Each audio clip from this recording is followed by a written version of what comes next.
Di Pulau Flores, kami telah selesai merekam beberapa titik yang sudah dan akan dibangun proyek geotermal.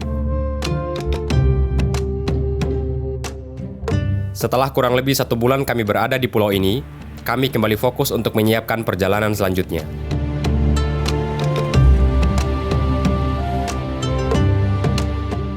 Saat kami sedang menyiapkan perjalanan selanjutnya, salah satu anggota ekspedisi, Mas Dandi Laksono, mendapat kabar bahwa istrinya, Mbak Irna, sedang sakit.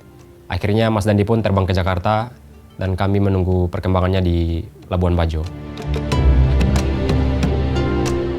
Mbak Irna Gustiawati adalah istri Dandi Laksono yang ikut melepas keberangkatan kami dari Pegunungan Dieng 4 bulan sebelumnya. Seperti keluarga kami semua, ia memberi dukungan kepada ekspedisi ini. Tak hanya sebagai istri Dandi, tetapi juga sebagai sesama jurnalis.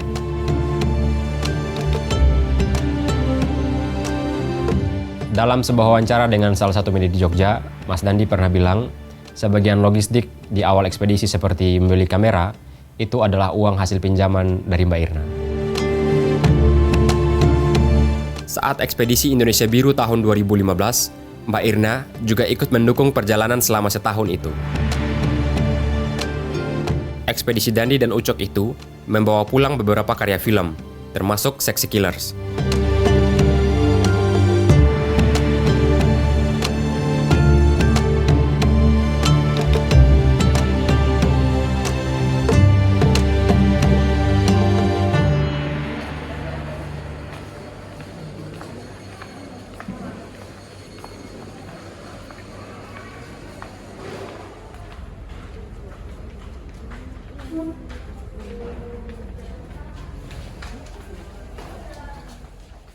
Setelah beberapa hari di Jakarta, Mas Dandi memberi kabar bahwa untuk sementara dia belum bisa gabung ke ekspedisi dalam waktu dekat. Sambil menunggu Mbak Irna pulih, dia menyarankan kami untuk melanjutkan perjalanan tanpa dia. Nanti dia akan segera gabung ketika sudah saatnya.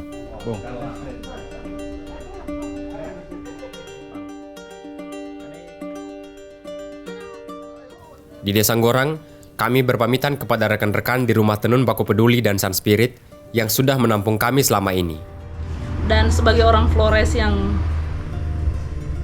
dalam hidupnya tenun itu satu hal yang tidak terpisahkan, kami juga mau kasih tenun ini yang dibikin oleh tim Rumah Tenun sendiri. Ini ada motif entahlah, motif bintang, dan saya pikir semua masyarakat adat satu dunia ini percaya bahwa ini adalah penunjuk arah. Dan penunjuk arah, membaca peta, dan segala macamnya. Karena dia terbuat dari alam, dibangun dengan kepercayaan yang sangat kuat di baliknya. Dia akan menyertai perjalanan ini dan memeluk teman-teman sepanjang perjalanan ini dan akan membawa pulang ke titik awal dengan baik. Amin. Selamat Amin. jalan. Terima kasih. Terima kasih banget. Kami mengucapkan terima kasih sekali. Sudah diterima di sini hampir 1 bulan ya. Dan itu banyak sekali yang kami terima ya. Salah satunya kopi. Saya setiap hari bisa 3. Pemilik kedainya di sana.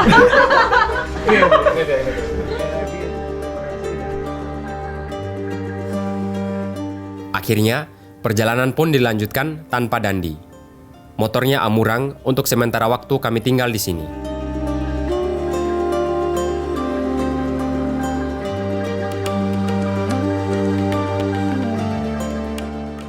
Ekspedisi Indonesia Baru, kita bangun.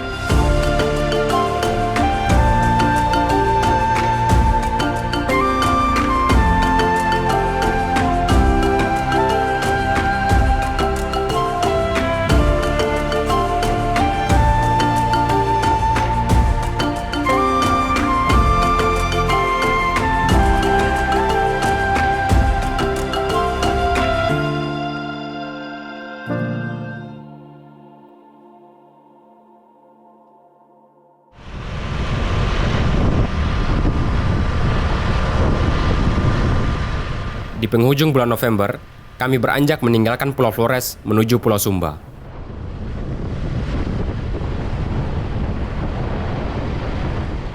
Dari Rumah Tenun Baku Peduli, kami menuju Pelabuhan Emere di Kabupaten Ngada. Jarak yang kami tempuh kira-kira 215 km.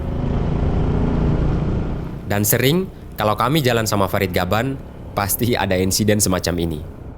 Apa yang jatuh? Biasa nih. Mana orangnya mana? Pemiliknya mana? Kabur ke depan. Bunganya. Ben.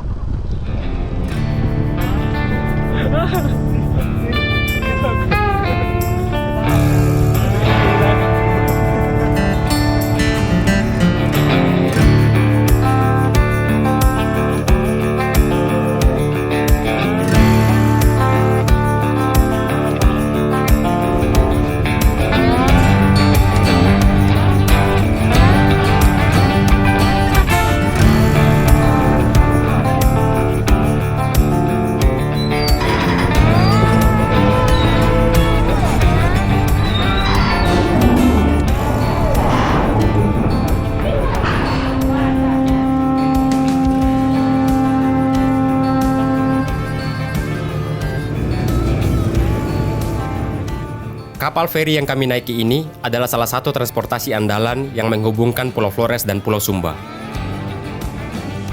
Selain penumpang dan hasil pertanian, kapal ini juga sering mengangkut hewan ternak seperti babi. Terutama ketika Pulau Sumba dilanda flu babi yang mengakibatkan hewan itu mengalami kematian massal.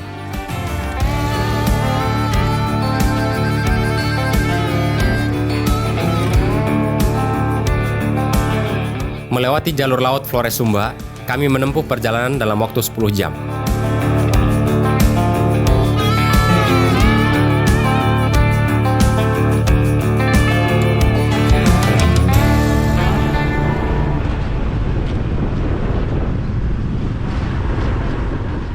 Perasaan saya berkecamuk ketika pertama kali tiba di kampung halaman.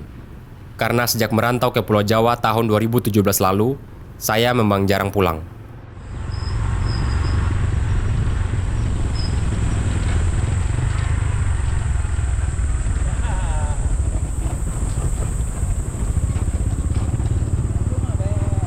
Selamat datang di rumah.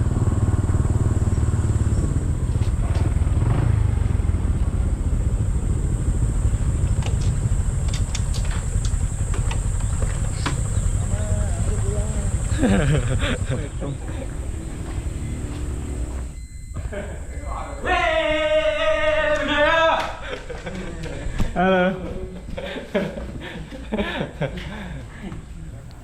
Setelah sampai di Sumba, kami pikir kami akan lama di sana. Dan ternyata rencananya harus berubah.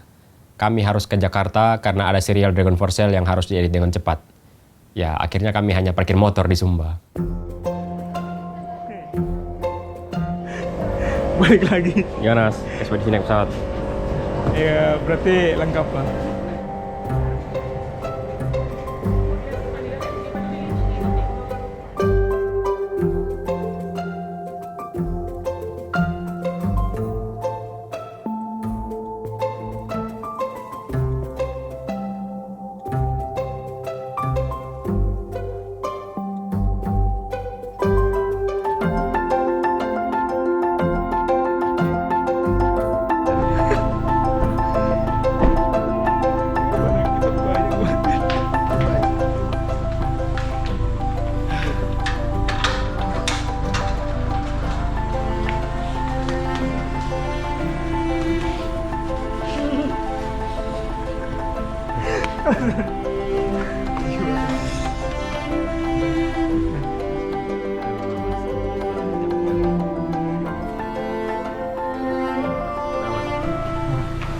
Ngapain lu bikin masjid apa di sini? Buset.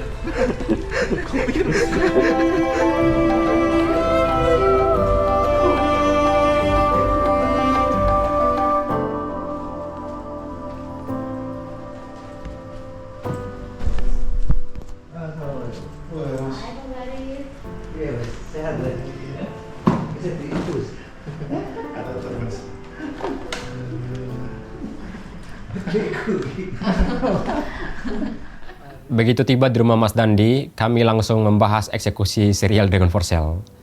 Dan ini juga adalah kali pertama kami di EIB bikin format serial untuk dokumenter tentang pariwisata di Indonesia. Dan Mas Dandi juga butuh waktu berminggu-minggu untuk menyelesaikan naskahnya.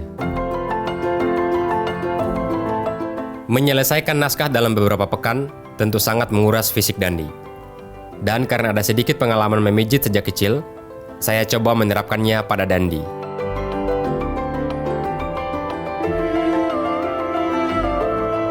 Setelah naskah selesai, tahapan selanjutnya adalah voice over atau VO. Ini juga yang ngerjain saya dan Mas Yusuf. Dan ini berat bagi kami berdua karena ini baru pertama kali kami VO untuk serial sepanjang itu. 5 episode. Tahap pertama ini kalian hanya baca aja untuk kita sama-sama meresapi substansinya. Jadi nggak usah pikirin nada, nggak usah pikirin lagu kalimat, nggak usah dipikirin macam-macam. Bahkan mungkin pengucapan juga nggak usah terlalu kita koreksi-koreksi nanti. Yang jelas orang dengerin ini bisa dapat ceritanya nggak? Saya Benaya Harobu, asal Pulau Sumba, Nusa Tenggara Timur. Meski sama-sama di NTT, ini perjalanan pertama saya melihat komodo. Dan saya rasa banyak orang NTT yang belum melihat komodo di kampung halamannya sendiri. Nah, kelamaan tidaknya itu contoh ya. Dan saya rasa banyak orang NTT yang belum melihat komodo di kampung halamannya sendiri. Jika sama-sama melihat dari jauh, lebih baik komodonya yang dibawa ke kebun binatang Ragunan atau taman safari di Jawa sana. Nggak dapat. Bingung orang. Oke. Jadi jangan-jangan komodo di sini tidak terganggu oleh manusia. Komodo di sini tampaknya justru lebih terganggu dengan bangunan-bangunan beton infrastruktur. Selalu masalah di sini nih. Ini hari pertama. Besok kami akan melihat komodo di habitatnya, di Pulau Komodo. Mumpung tiketnya masih harga lama, Dengan hilangnya minat turis ke Pulau Rinca, orang-orang seperti Yusuf dan Penan justru berbondong-bondong memenuhi Pulau Komodo. Sehingga tekanan manusia terhadap komodo di Pulau Komodo menjadi jauh lebih berat. Padahal tadinya, beban ini dibagi dengan komodo-komodo di Pulau Rinca. Iya, dapat ya? Dapat. Itu.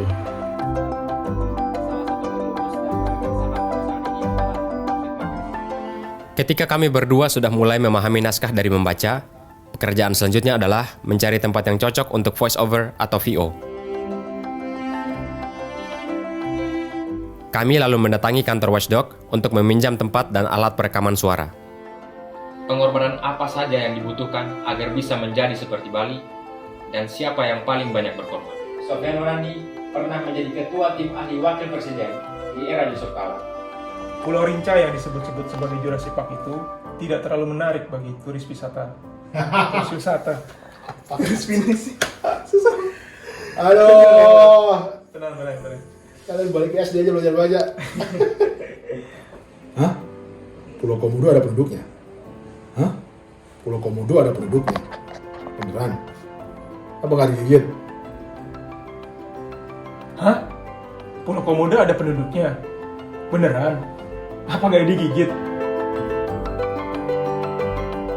Karena setiap saat harus tinggal dan siap merekam suara, kami memutuskan untuk menggunakan peralatan dan tempat seadanya. Sejak tahun 2012, Kementerian Lingkungan Hidup mengubah kawasan seluas 300 hektar menjadi zona pemanfaatan wisata darat. Perjuangan masyarakat mempertahankan ladang, kampung, dan sumber air di Bohosie mulai memanas pada 2018 saat Presiden Joko Widodo mengeluarkan peraturan presiden tentang pembentukan Badan Otorita Pariwisata atau BOP. Lalu pemerintah Indonesia berencana menjadikan tempat ini sebagai destinasi wisata super premium seperti di Afrika dengan tiket masuk hampir 4 juta rupiah per orang. Apa yang terjadi di Labuan Bajo, Flores, Taman Nasional Komodo, Danau Toba, Borobudur, Bromo, Raja Ampat, Tanjung Lesung, Wakatobi, atau Mandalika dimulai dari satu kesalahan fatal, yaitu ingin mencetak 10 Bali baru. Ya, setelah naskah puluhan halaman itu selesai dibaca dan direkam, ada satu lagi bagian paling berat bagi saya ya, yaitu editing. Karena di sini saya berperan sebagai editor Palu Gada.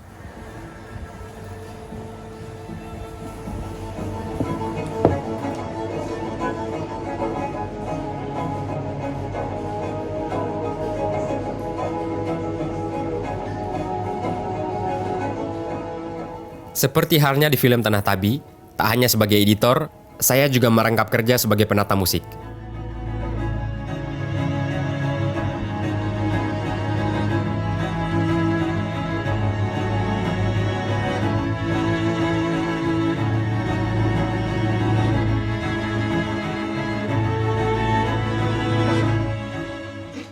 Ini sudah mau jam setengah 12 dan saya bersama orang ini masih ngedit. Ngeditnya bos. Padat. Semangat. Dragon for sale.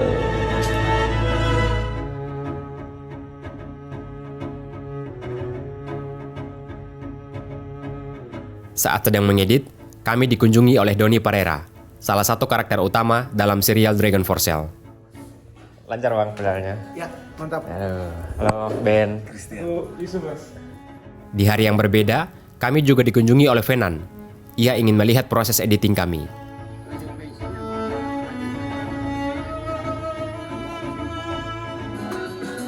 Sudah percaya menjebak kami mati. Untuk kita mereka.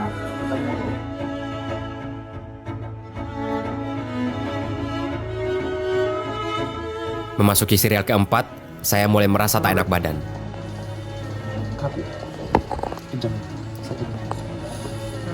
Udah mulai ketarik ya? Dan sekarang gantian, sutradaranya yang memijit editor.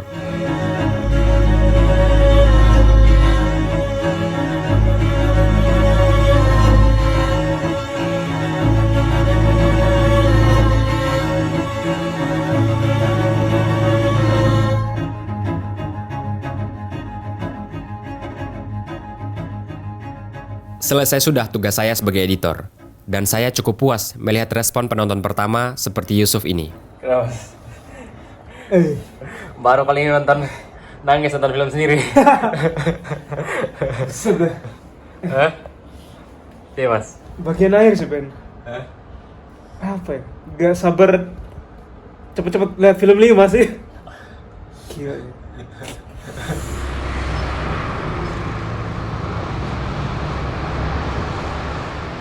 Setelah merampungkan semua pekerjaan, kami kemudian melanjutkan perjalanan.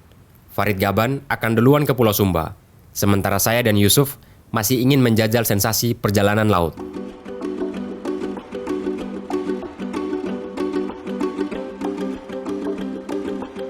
Dari Jakarta, kami terbang ke Surabaya. Kebetulan di sana ada jadwal kapal yang akan ke Sumba. Kita menuju ke Sumba Timur, ke Waingapu via kapal Egon dari pelabuhan Tanjung Perak, Surabaya. Benda yang sedang menukar tiket. Akhirnya ente. KM Egon bro. Naik tadi.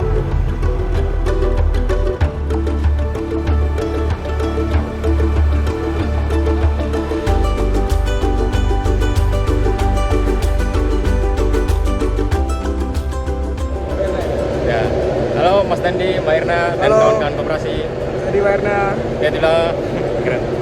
itu ada patung Jalasiva Jayamahe Woi. dari AL. Sekarang kami lagi proses negosiasi sama orang atas ini.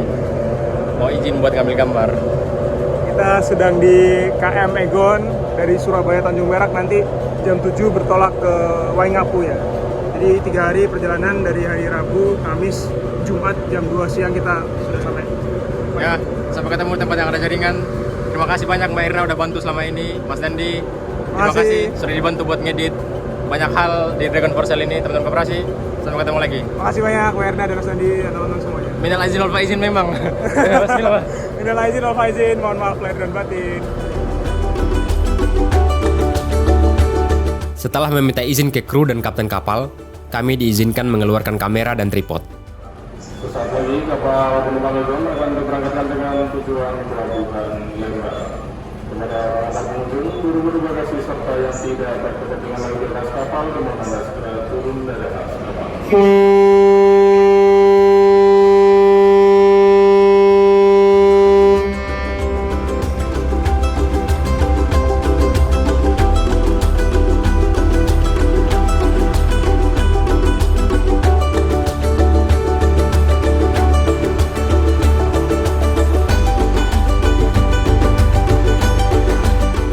Dalam kondisi normal, kapal motor Egon ini biasanya hanya menampung 500 orang. Namun, di hari-hari tertentu seperti Natal dan Tahun Baru, kapasitas penumpangnya dapat mencapai 1.000 orang dengan memanfaatkan dek kendaraan sebagai area tambahan. Normalnya, pelayaran dari Surabaya memakan waktu 2 hari 2 malam. 1 malam pertama berlayar ke Pelabuhan Lembar di Nusa Tenggara Barat, dan malam berikutnya berlayar ke Waingapu di Pulau Sumba.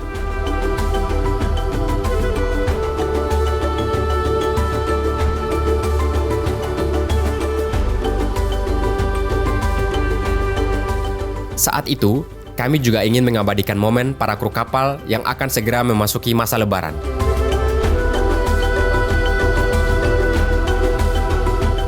Saat kami sedang asik ngambil gambar di kapal itu, tiba-tiba kami dipanggil oleh satu orang kru untuk menghadap kapten. Kami ketika menghadap kapten, kaptennya bilang, saat itu juga kami harus berhenti untuk mengambil gambar. Rupanya 9 hari sebelum pelayaran kami, ada media nasional yang mempublikasikan sebuah liputan investigasi transaksi gelap jual beli kamar di kapal lain milik Pelni. Ya, sudah akhirnya kami mengabadikan diri kami sendiri dalam momen Lebaran itu pakai HP.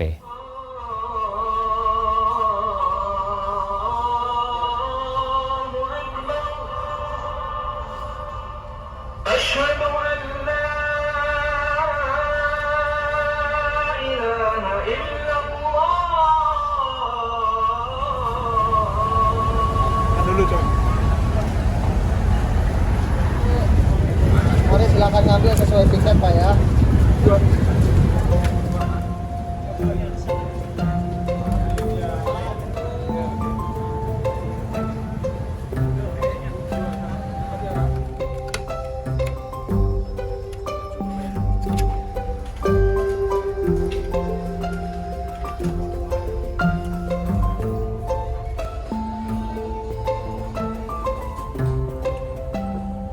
Panas.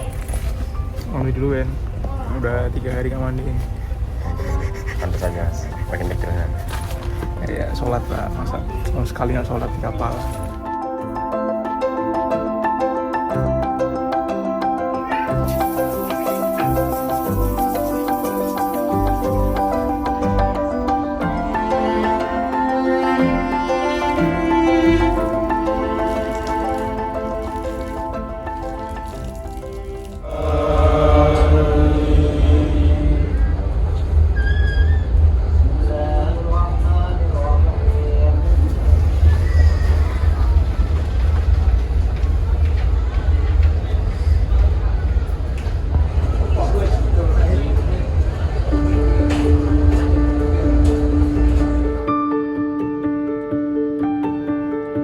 Serangkaian perjalanan kami di 3 pulau berbeda hampir berakhir.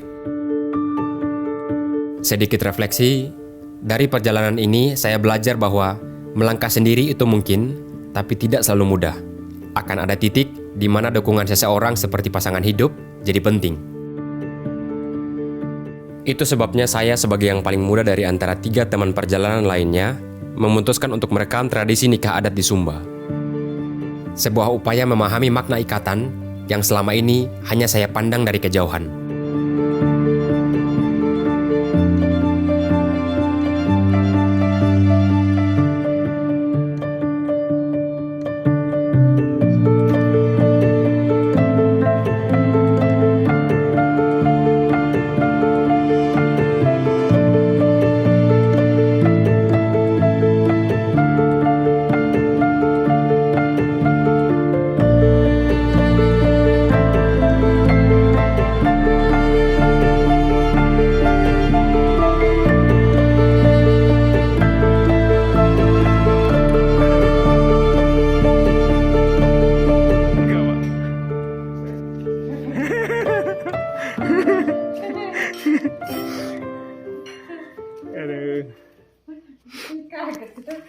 Mama, coba.